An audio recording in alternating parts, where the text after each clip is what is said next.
आपका आज की क्लास में। पिछली क्लास तक हमने अम्ल की अभिक्रिया धातु के कार्बोनेट और बाइकार्बोनेट के साथ पढ़ ली थी। बच्चों 2024 के राजस्थान बोर्ड के एग्जाम में क्वेश्चन पूछ लिया गया था, जो आपने पिछला रासायनिक गुणधर्म पढ़ा था। क्वेश्चन पूछा गया था क्या कि सोडियम कार्बोनेट की अभिक्रिया यदि HCl से करवाई जाए तो एक उत्पाद प्राप्त होता है। उस उत्पाद का नाम ना देके क्या दे दिया गया था, उसकी जगह A दे दिया गया और इसके सह उत्पाद जरूर लिख दिए गए थे। एक क्या था, जल, और एक क्या था, कार्बन डाइऑक्साइड। और कहा गया कि बताइए A क्या है। एक बात आप याद रखेंगे खासकर राजस्थान बोर्ड के एग्जाम में कि बच्चों पेपर जो है आजकल सीधा छपा हुआ नहीं आता। मतलब ये नहीं है कि बुक में से पीछे से क्वेश्चन छाप के आपको एग्जाम में लिख दिए जाए। टीचर ये देखना चाहता है कि बच्चे ने रियलिटी में कितना अच्छे ढंग से समझा है। और आप जानते हैं कि विज्ञान समझने की ही क्या है, विषय है, इसे आप रट नहीं सकते। इसलिए कंसेप्टों को अच्छे से समझें, तभी जाके आप पेपर को अच्छे ढंग से हल कर पाएंगे। पेपर बहुत सरल आता है, बस हमें टॉपिक्स अच्छे से हमारे माइंड में क्या होने चाहिए, क्लियर होने चाहिए। तो पिछली जो ये भी 2024 में जो एग्जाम हुआ राजस्थान बोर्ड का, उस राजस्थान बोर्ड के एग्जाम में पूछा गया क्वेश्चन था कि आपको रिएक्शन दे रखी थी और कह रहा था कि बताइए ए क्या है। तो आपने पिछली ही क्लास में पढ़ा था क्या कि ए क्या हो जाएगा, यहाँ पर ए हो जाएगा NaCl, जिसका रासायनिक नाम क्या है, सोडियम क्लोराइड है। क्या है मेरे प्यारे बच्चों, सोडियम क्लोराइड है। ये आपने पिछली क्लास में यहां तक अध्ययन कर लिया था। अगला हमारा टॉपिक है अम्ल तथा क्षार की परस्पर अभिक्रिया, या इसे ही आप क्या कहते हैं, उदासीनीकरण अभिक्रिया भी कहते हैं। समझिएगा क्या होती है। देखिएगा नाम से ही पता चल रहा है कि इस अभिक्रिया में अम्ल और क्षारक परस्पर क्या करेंगे, एक दूसरे से क्या करेंगे, अभिक्रिया करेंगे। अब आप जानते हैं कि जो अम्ल होता है और क्या होता है, क्षारक होता है, इन दोनों के जो गुण होते हैं वह एक दूसरे से क्या होते हैं, विपरीत होते हैं। यानी कि एक दूसरे का आप एक प्रकार से शत्रु मान सकते हैं। क्यों, आपने पढ़ा था कि अम्ल नीले को क्या करता है, लाल, वहीं क्षारक क्या करता है, लाल को नीला कर देता है। यानी कि दोनों एक दूसरे से विपरीत प्रभाव दर्शा रहे हैं। जब ये दोनों क्या करेंगे, परस्पर यानी आपस में क्या कर लेंगे, क्रिया कर लेंगे, तो होगा क्या कि ये दोनों एक दूसरे के प्रभाव को क्या कर देंगे, नष्ट कर देंगे। और जब एक दूसरे के प्रभाव को नष्ट कर देंगे उसे हम कहते हैं उदासीन करना। क्या कहते हैं बच्चों, उदासीन करना कहते हैं। मैंने आपको पहले भी बता रखा था कि यह उदासीनता का मतलब क्या होता है। देखिएगा उदासीन शब्द बहुत बार आएगा और उदासीन का मतलब आप समझिएगा किन्हीं भी दो विपरीत चीजों का क्या होना, बराबर होना, क्या कहलाता है बच्चों, उदासीन होना कहलाता है। एग्जाम्पल से समझते हैं। मान लीजिएगा एक क्लास है या 10वीं क्लास की मैं बात करूं, एक क्लास है, 10th क्लास मान लीजिए बातचीत चल रही है और इस क्लास में लड़के भी हैं, बॉय भी हैं और क्या है, गर्ल भी है। अब मान लीजिएगा कि इस क्लास में लड़कों की संख्या तो कितनी है, 50 है, और लड़कियों की संख्या भी कितनी है, 50 है। अब बाहर से कोई अध्यापक आए, मान लीजिए प्रिंसिपल सर आए और उन्होंने आपसे पूछा कि मुझे बताइए कि हमारी इस 10वीं क्लास में लड़के ज्यादा हैं या लड़की ज्यादा हैं। तो आप क्या कहोगे कि सर दोनों की ही संख्या क्या है, बराबर है। मतलब दोनों ही क्या हैं, इस क्लास में कैसे हैं, उदासीन हैं, दोनों विपरीत प्रकृति के हैं और दोनों की संख्या क्या है, बराबर है। इसी प्रकार से आपने पिछली क्लास में 9th क्लास में हमने पढ़ा होगा कि परमाणु जो होता है वह क्या होता है प्यारे बच्चों, उदासीन होता है। क्या होता है, उदासीन होता है। और वहां पर आपने पढ़ा था कि जितना इसमें क्या पाया जाता है, धनावेश पाया जाता है, उतना ही इसमें क्या पाया जाता है, ऋणावेश पाया जाता है। और धनावेश और ऋणावेश क्या है, एक दूसरे के विपरीत प्रकृति के क्या हो गए, आवेश हो गए। मतलब आपने इन सभी उदाहरणों में पाया है कि जब दो विपरीत चीजें बराबर हो जाती हैं तो अपन ये कह देते हैं कि वो चीज क्या हो गई है, उदासीन हो गई है। तो यहीं पर भी यही कार्य होगा। अम्ल और क्षार क्या करेंगे, आपस में अभिक्रिया, और अभिक्रिया करके उत्पाद आप जानते हैं क्या बनाएगा, लवण, और क्या देगा, जल। तो लवण व जल का क्या करता है, निर्माण करता है। यह अभिक्रिया क्या कहलाती है, उदासीनीकरण अभिक्रिया भी कहलाती है, क्योंकि अम्ल और क्षार परस्पर अभिक्रिया करके कैसे हो गए, उदासीन हो गए। कैसे हो गए बच्चों, उदासीन हो गए। इसलिए इस अभिक्रिया को उदासीनीकरण अभिक्रिया भी कहते हैं। मैं यदि उदाहरण की बात करूं, जैसे मैंने लिया HCl यानी हाइड्रोक्लोरिक अम्ल, NaOH एक क्षारक से क्या करता है, अभिक्रिया, और अभिक्रिया कर क्या बना लेगा, लवण बनाएगा, NaCl AQ प्लस क्या प्राप्त हो जाएगा, आपको जल प्राप्त हो जाएगा। देखिएगा आप यहाँ जो यौगिक पढ़ रहे हैं वो सभी कैसे हैं, आयनिक यौगिक हैं। कैसे हैं, आयनिक यौगिक हैं। अब यदि आपने मेरी कक्षा 10वीं की पहले पार्ट की वीडियो पढ़ी होगी तो वहां पर जब मैंने आपको द्विविस्थापन अभिक्रिया पढ़ाई थी तब मैंने कहा था कि आगे वाला भाग क्या होता है, धनायन, पीछे वाला भाग क्या होता है, ऋणायन। आगे वाला भाग क्या होता है, धनायन, पीछे वाला भाग क्या होता है, ऋणायन। तो इसका धनायन इससे अभिक्रिया कर रहा है और इसका धनायन किससे अभिक्रिया कर रहा है, इससे अभिक्रिया कर रहा है, और उत्पाद क्या प्राप्त हो रहा है, आपको NaCl प्राप्त हो रहा है। तो आप यहाँ एक बात समझ गए, तो आप उत्पाद निकालना सीख गए कि किस प्रकार से उत्पाद की प्राप्ति की जाएगी, ठीक है ना। दूसरा आप ये भी सीख गए कि यह क्या है, उदासीनीकरण अभिक्रिया के साथ साथ एक द्विविस्थापन अभिक्रिया का भी क्या बन गई है, उदाहरण बन गई है। तो याद रखिएगा कि अम्ल जो होते हैं वो क्षारक से क्या करते हैं, अभिक्रिया करते हैं, और अभिक्रिया करके लवण और जल का क्या करते हैं, निर्माण करते हैं। यह अभिक्रिया क्या कहलाती है, उदासीनीकरण की अभिक्रिया कहलाती है। आगे बच्चों बात समझ में। अब बात करते हैं अगले प्रॉपर्टी की, और अगली प्रॉपर्टी है आपकी चौथा जो गुणधर्म है इसका, वह है अम्ल और क्षारकों की अभिक्रिया। अम्ल और क्षारकों की अभिक्रिया किसके साथ, धातुओं के ऑक्साइड और अधातुओं के ऑक्साइडों के साथ। समझिएगा पहले क्या होता है, मैं लिख देता हूं। क्या कहा जा रहा है कि अम्लों व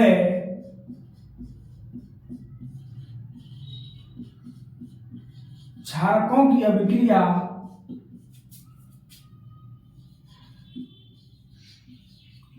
क्रमशः धातु ऑक्साइड व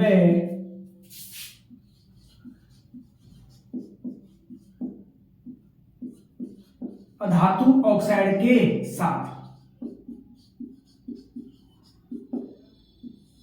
देखिएगा, समझिएगा बच्चों, अधातु जो ऑक्साइड होता है, कौन सा ऑक्साइड होता है आपका, अधातु का जो ऑक्साइड होता है, इस अधातु के ऑक्साइड की अभिक्रिया किससे करवाई जाएगी। यहां पर कंफ्यूजन बच्चों के सामने यही रहता है कि सर हम अधातु के ऑक्साइड की अभिक्रिया किससे करवाएं, अम्ल से या क्षारक से, और हम क्षारक की अभिक्रिया कौन से ऑक्साइड के साथ करवाएं। तो देखिएगा आपको कंफ्यूज होने की आवश्यकता नहीं है। देखना क्या लिखा हुआ है, लिखा हुआ है आपके सामने अधातु का ऑक्साइड। ए को पकड़ लीजिए, ए मतलब क्या होता है, अम्ल, और ऐसे ही क्या बन रही है, अधातु। ऐसे ही क्या बन रही है, अधातु, और ऐसे ही क्या बन रहा है, अम्ल। मतलब आप एक बात सीखिए क्या, कि अधातुओं के ऑक्साइडों की जो प्रकृति होती है वह कैसी होती है, अम्लीय होती है। कैसी होती है, अम्लीय होती है। अब आप जानते हैं जब अधातु कैसा है, अम्ल है तो ऑब्वियसली बात है यह किससे क्रिया करेगा, क्षारक से क्रिया करेगा। किससे अभिक्रिया करेगा, क्षारक से अभिक्रिया करेगा। और आप यह भी जानते हैं, अभी आपने जस्ट पढ़ा था कि अम्ल जो होते हैं वह क्षारक से क्या करते हैं, अभिक्रिया, और अभिक्रिया करके क्या बनाते हैं बच्चों, लवण व जल का क्या करते हैं, निर्माण करते हैं। लवण व जल का क्या करते हैं, निर्माण करते हैं। तो मुझे लगता है कि आपको ये बात समझ में आ गई होगी। एक नहीं आए तो एक बार दोबारा सुन लीजिएगा कि अधातु ऑक्साइड है अपने पास, और मैं ये कह रहा हूं कि ए पकड़िए, ए मतलब क्या, अधातु, और ऐसे क्या बनता है, अम्ल। अर्थात आप यह समझे कि अधातु के ऑक्साइड की प्रकृति कैसी होती है, अम्लीय होती है। अब जब हमारे पास अम्ल है तो क्रिया किससे होगी, क्षारक से। और आप जानते हैं कि अम्ल और क्षारक परस्पर अभिक्रिया करके क्या बनाते हैं, लवण और जल का निर्माण करते हैं। इसी प्रकार प्यारे बच्चों, ये पाया सामान्य क्या होता है कि धातु जो होती है वह धातु क्या बनाती है, क्या बना लिया उसने, ऑक्साइड बना लिया। सामान्य क्या पाया जाता है कि धातुओं के जो ऑक्साइड होते हैं वह कैसे होते हैं, वह जल में होते हैं अघुलनशील। कैसे होते हैं प्यारे बच्चों, जल में अघुलनशील होते हैं। कौन, धातुओं के ऑक्साइड। परंतु ये पाया गया कि कुछ धातुओं के ऑक्साइड ऐसे भी हैं जो जल में घुल जाते हैं, और जब वो जल में घुलते हैं तो उसकी प्रकृति पाई गई, और प्रकृति कैसी होती है, क्षारकीय होती है। कैसी होती है, क्षारकीय होती है। क्या कहा मैंने, दोबारा सुनिएगा कि सामान्यतः धातुओं के जो ऑक्साइड होते हैं वह जल में कैसे होते हैं, अघुलनशील होते हैं, यानी जल में घुलते नहीं हैं।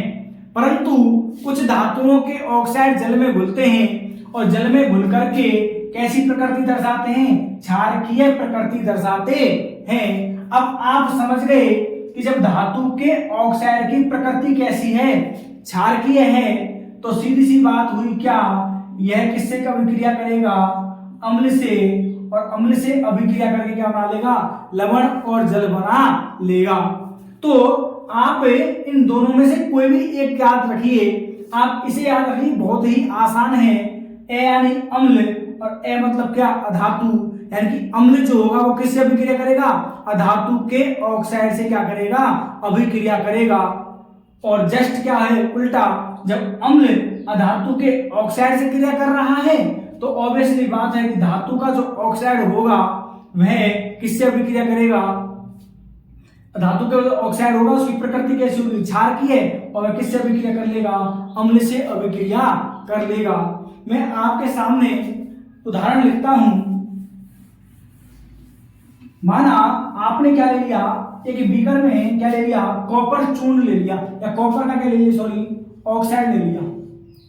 और कॉपर का ऑक्साइड क्या है, धातु का क्या है, ऑक्साइड है। अब आपने क्या किया, इसके ऊपर क्या करवाया, अभी आपने पढ़ा था कि धातुओं के ऑक्साइडों की प्रकृति कैसी होती है प्यारे बच्चों, क्षारकीय होती है। कैसी होती है, क्षारकीय।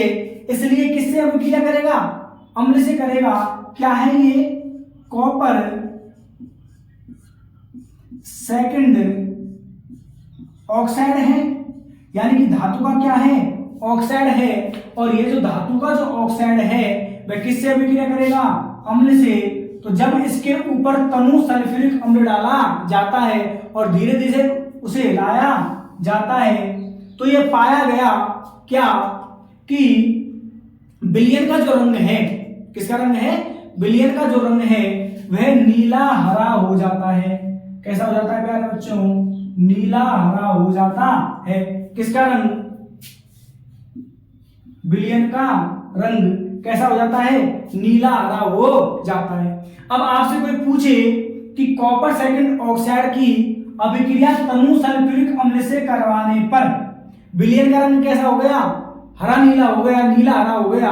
क्यों हुआ, तो ये किसके कारण हुआ, कॉपर सेकंड क्लोराइड के बनने के कारण। किसके कारण हुआ, कॉपर सेकंड क्लोराइड के बनने के कारण हुआ। किसका रंग, इस विलयन का रंग। कौन से विलयन का रंग, कॉपर ऑक्साइड में जब आपने क्या डाला, आपने तनु सल्फ्यूरिक अम्ल डाला तो जो विलयन प्राप्त हुआ उस विलयन का रंग कैसा हो गया, नीला हरा हो गया। कैसा हो गया, नीला हरा हो गया।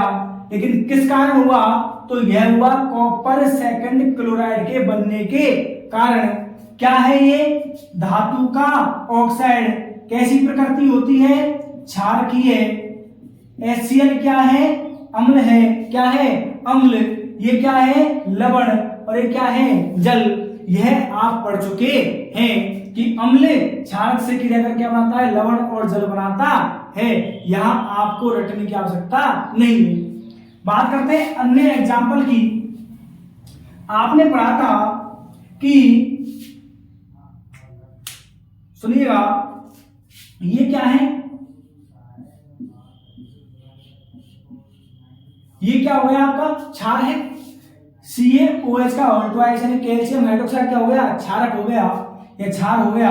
आप जानते हैं, आपने पढ़ा थे अधातु, और अधातुओं के ऑक्साइडों की प्रकृति मेरे बच्चों कैसी होती है, अम्लीय होती है। तो आप यह अभिक्रिया पढ़ चुके थे, आपने कल ही यह अभिक्रिया पढ़ी थी। C क्या है, अधातु है, इतना आप जानते हैं, 9th क्लास में पढ़ चुके हैं। C क्या है, अधातु है, कार्बन अधातु है। और यह क्या है, कार्बन का ऑक्साइड है। क्या है बच्चों, कार्बन का ऑक्साइड है।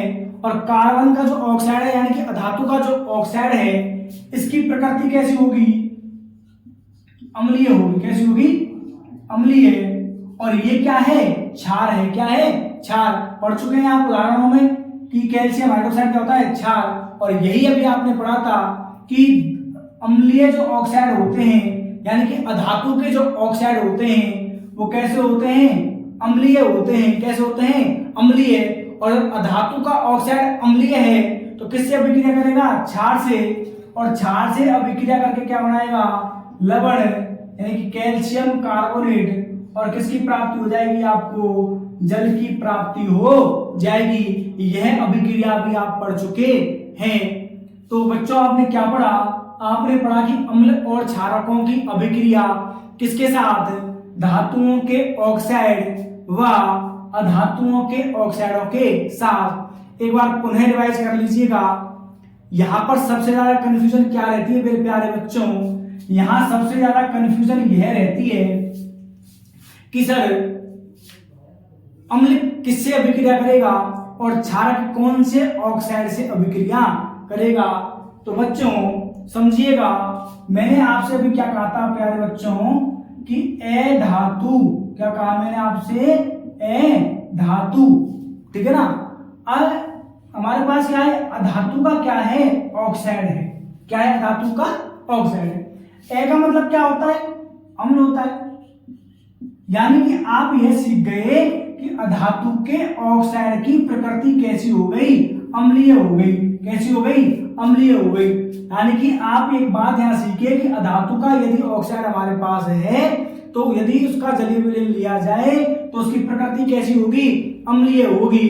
अब सिंपल सी कहानी है, जब आप जानते हैं कि अधातु के ऑक्साइड की प्रकृति अम्लीय होती है तो आप इतना भी जानते हैं अम्ल के साथ क्रिया कौन करता है प्यारे बच्चों, क्षारक करता है। और आप जानते हैं अम्ल और क्षारक परस्पर अभिक्रिया करके क्या बनाते हैं, लवण और जल का क्या करते हैं, निर्माण करते हैं। तो इस प्रकार से आपने यह समझा था कि कौन किससे अभिक्रिया करेगा। तो क्षारक किससे अभिक्रिया करेगा, अधातु के ऑक्साइड से। किससे क्रिया करेगा, अधातु के ऑक्साइड से। तो आप समझ चुके होंगे कि किस प्रकार से इसे याद रखा जा सकता है। कल की क्लास में मैं आपको शुरू के दोनों गुणधर्मों की याद करने का ट्रिक बताऊंगा कि किस प्रकार से आप उन्हें याद कर सकते हैं। आज की क्लास में हमने अम्ल और क्षारों के रासायनिक गुणधर्म को समाप्त कर लिया है। कल से हम नई संकल्पना पढ़ेंगे और आगे चर्चा करेंगे कि इस चैप्टर में आगे और कौन कौन सी चीजें रह गई हैं। तब तक अपना और अपने परिवार का ध्यान रखें और इसी प्रकार से पढ़ते रहें। जय हिंद।